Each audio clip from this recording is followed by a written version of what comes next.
Joining me today is Chris Beyer, who has started a company called Vaso, and I'm in love with the idea of this company. It is, you make mixers, Chris. Welcome to the podcast, I should say. Thank you for joining us. Thank you for having me, Jason. Yeah, you seem a little nervous. You're not sure where I'm going to go here, and I don't blame you. No idea. Absolutely no idea. Well, so you have this company, Vaso, and you make, stop here and keep me honest if you'd like. You make mixers for cocktails. I will stop you. Yeah. I make vermouth and aperitifs. I kind of hate the word mixers because it sounds like, the tequila margarita mixers that you're getting at the grocery store. Yes, vermouth that is true. Vermouth and aperitifs, very much their own drink, a lot of history in that. So yes, you can mix them.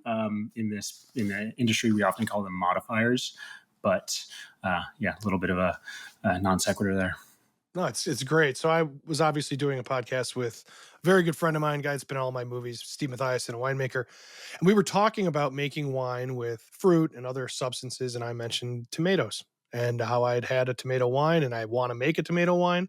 He mentioned that he had a vermouth made from tomatoes. And I said, man, I got to try that. And you reached out and said, I'm the guy. I'm the guy who made the tomato vermouth, which made me very happy to know that you listened to the podcast. But it also made me immediately need to try your tomato vermouth. So you sent me some, and you also make all sorts of infused vermouths. I want to start, before we get into, doing a little bit of tasting, I want to start with, how did you get into vermouth? How in the hell does one decide? I mean, I'm assuming when you were a young man, you dreamed of making vermouth. How did you get to this point where this is what you did? Yeah. I'd love to say that I came out of the womb sipping, dry vermouth, but that was definitely not the case. Very pretentious. I would like that. Yeah. Kind of a long story. So, I've always been into food, and as I got older, got into drinks, but was cooking at a young age. And kind of my first foray into wine was a good family friend, a man named Beyer, who's actually not related, same last name, but a good family friend, started making wine in the early, late 2000s, and just started off as a hobby.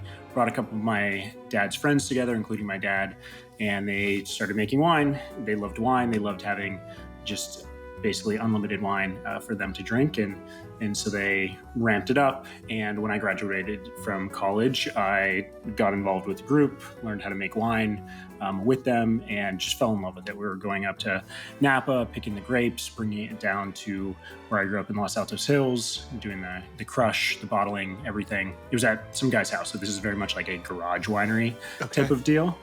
But in the biggest production year, we made 10,000 bottles. So it was 5 families. You can imagine how much wine each family got. We were drinking a ton of wine.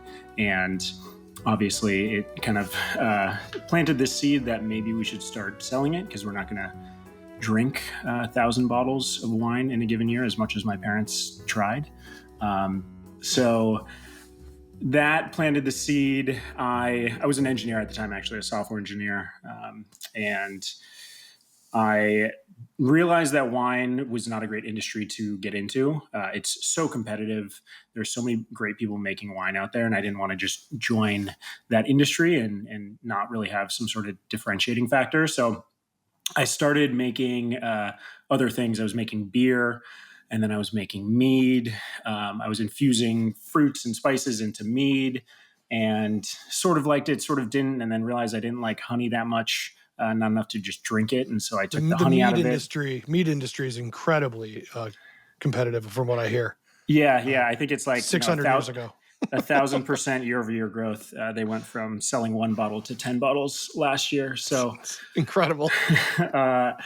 Yeah, that I've heard so many people that say they want to make meat, and there's a couple like meaderies around that do it. And I don't think it's a big industry. It does not taste good enough. And, it's funky. So I took out the mead, and I was fermenting fruit juices, coconut water, pomegranate juice, infusing stuff in there. And can I ask, were you in prison doing this? Is this like making fruit cocktail like wine? And in my bathtub right here in San Francisco, we're just some baker's yeast and whatnot. No, I mean, it was here in my kitchen. Actually, I would buy like jugs of pomegranate juice and pitch some yeast in there, and had those 5-gallon carboys that you fermented. And so I'd be fermenting this stuff, racking it and everything. So like literally in my kitchen, I was making essentially fruit wine. Some of it was actually pretty good, and some of it was very bad. I fermented coconut water, which when you ferment out all the sugar of coconut water, it's Oh just God. salt water. And Yeah, so I was it's gonna like, say it's like Gatorade from hell. yeah, yeah. It's just the salt and alcohol, and oh my God, it was so bad. Um, so that wasn't great. And one of the interesting things I learned from that is that everything I fermented fruit wise basically tasted like a riff on rosé wine. They all, you get like if you ferment blueberries, pomegranate, peach, whatever, they kind of just taste like different wines. And that taught me a really important thing, which is that sugar is just super imperative to having the like true flavor of fruit. And so I would add back sugar to these things. Peach wine, you add back sugar and it actually tastes like peaches instead of a stone fruit aroma in a rosé. So that was one thing I learned from that journey. Fast forward a little bit, I was making a bunch of cocktails here. I love a Manhattan.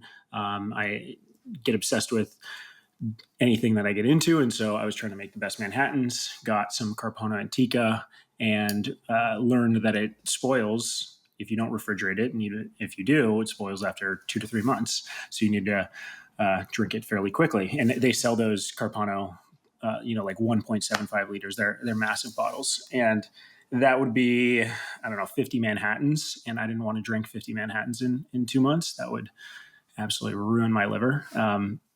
So I was looking up other recipes and found out that people in Europe drink this stuff on its own, on the rocks as a spritz.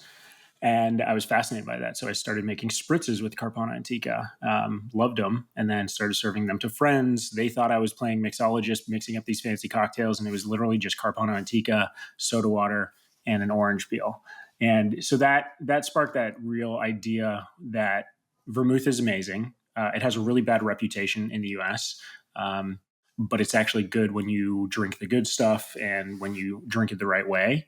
And so I thought that there was space for another brand or changing just kind of the stigma around vermouth.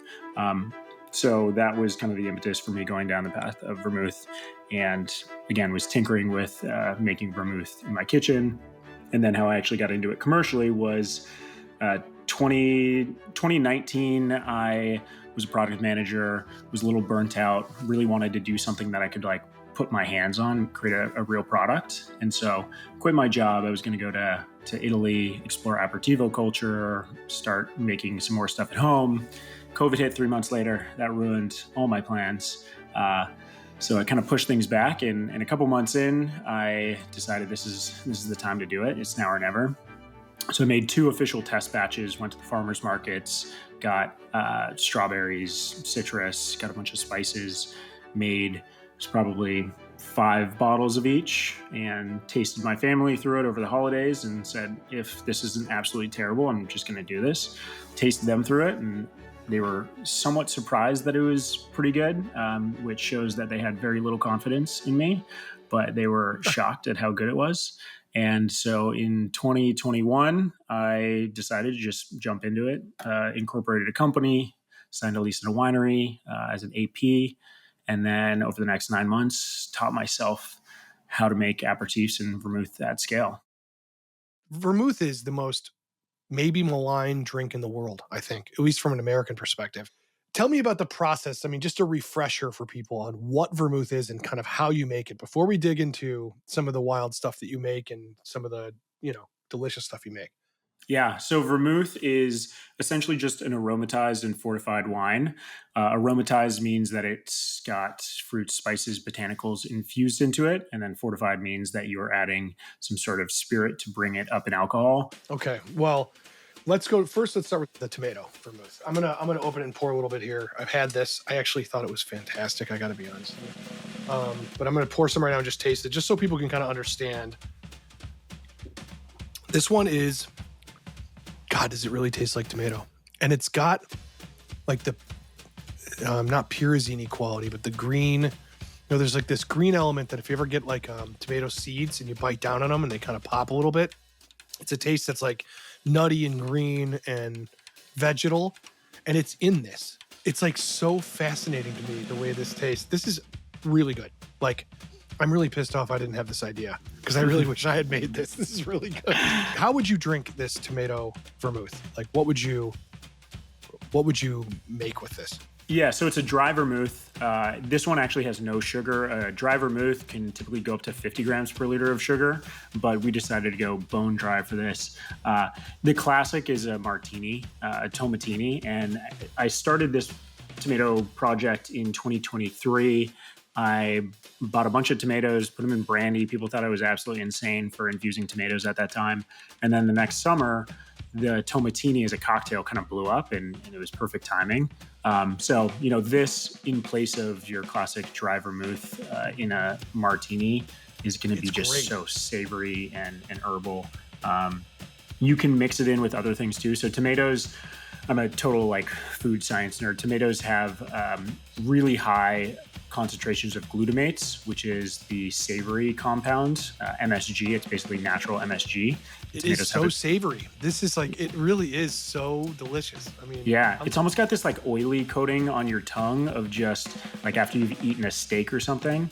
And some people compare it to soy sauce, kind of the same sensation of soy sauce, just pure umami. I could see that. This is really good. Like, I'm not kidding. People listening, this is really fantastic. I'm not surprised you're sold out.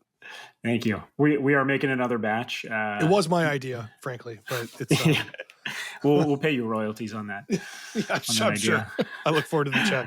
The green note you have there, it's interesting. So we use the tomatoes, which when you infuse tomatoes and you don't get them fresh, and if you talk to bartenders or chefs about this, they use tomato water a lot, but tomato water does not stay fresh for longer than a few days. And so when we infused the tomatoes, we had this like really rich, deep umami note, but we weren't getting that freshness of the tomatoes. And so what we did is the following year, we picked young tomato leaves just straight off the vine and infused them.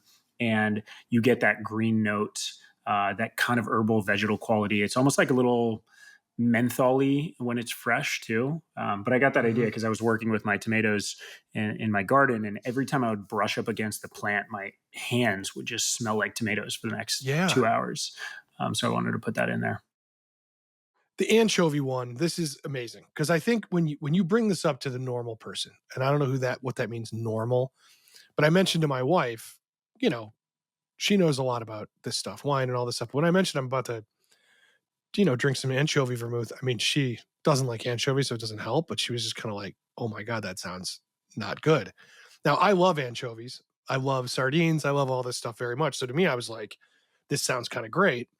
And if you think about what it would be mixed in, I imagine, God, in a martini, this would probably a dirty martini or something. This would be phenomenal. I bet. I've never tried it. I'm going to do it right now.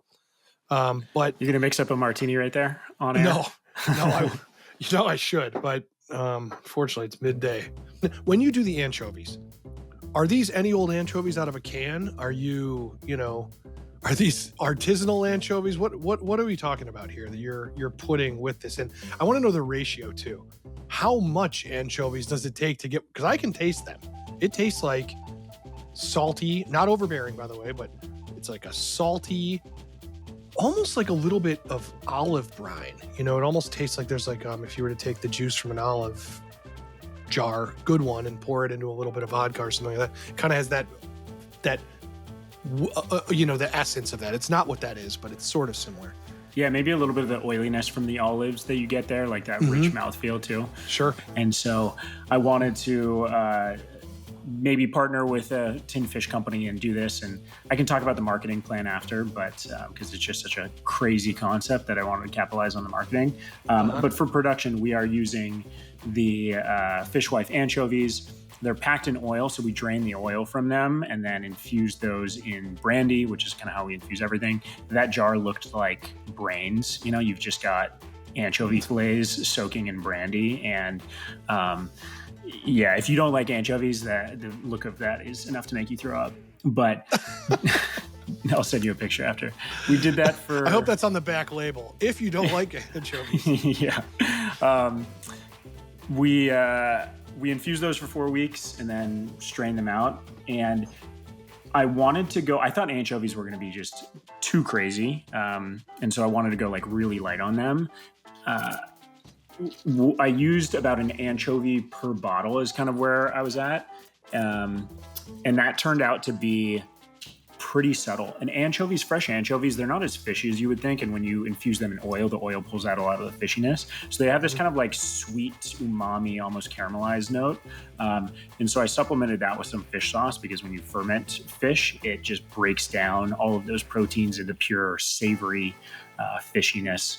And so the fish sauce also helps to amplify that. And then we added in burdock root, dandelion root, angelica root, orange peels, some other herbs and spices just to kind of increase the savoriness, make it a little bit more complex, a little bit more well-rounded. And so that's that. I mean, it's fantastic. I assume this is like a killer in stuff like a dirty martini or trying to think what else this would be great in. Yeah, I had a cocktail out in Oakland. The beverage director at Comey out there was doing a fish sauce whiskey cocktail, and I had a sip of that, and that I was mulling over this anchovy vermouth idea, and then I had a sip of that cocktail, and I was like, oh, this actually would work and wouldn't taste disgusting. And so we have you probably have one of the cards there. I think hopefully we sent that to you. An Old Pal riff. So works really well with whiskey. The fish sauce and the anchovies have that kind of caramelized rich note that works with the oak from the whiskey. And then also really works really well with mezcal. We have a cocktail there with mezcal. I could see that. Good call. And because of it's just so savory, so it makes everything else pop. Even like fruits will pop. Anything salty will obviously pop. It just kind of amplifies the flavor of everything.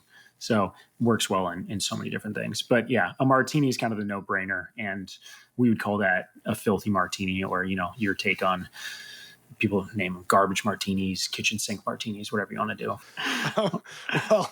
Well, this has been enlightening. I will say, tell people where they can, I know you're sold out of a lot of things, but you do have some things left. Where can people order this? I really have to say, I'm blown away by how good it is. I would stock this tomato vermouth in my house perpetually if I could. In the fridge, hopefully. In the fridge. They can buy us. We ship D2C around the country, so drinkvaso.com. We're distributed in California right now, our home market. So bars, bottle shops. But people can get it shipped otherwise in the United States right now if they're in the U.S. Okay. Yep. And tomato vermouth is coming back this summer. Right as those tomatoes come into farmers markets in NorCal, our tomato vermouth will be out sometime in June, probably. All right. Thanks, Jason. All right. Thanks, buddy.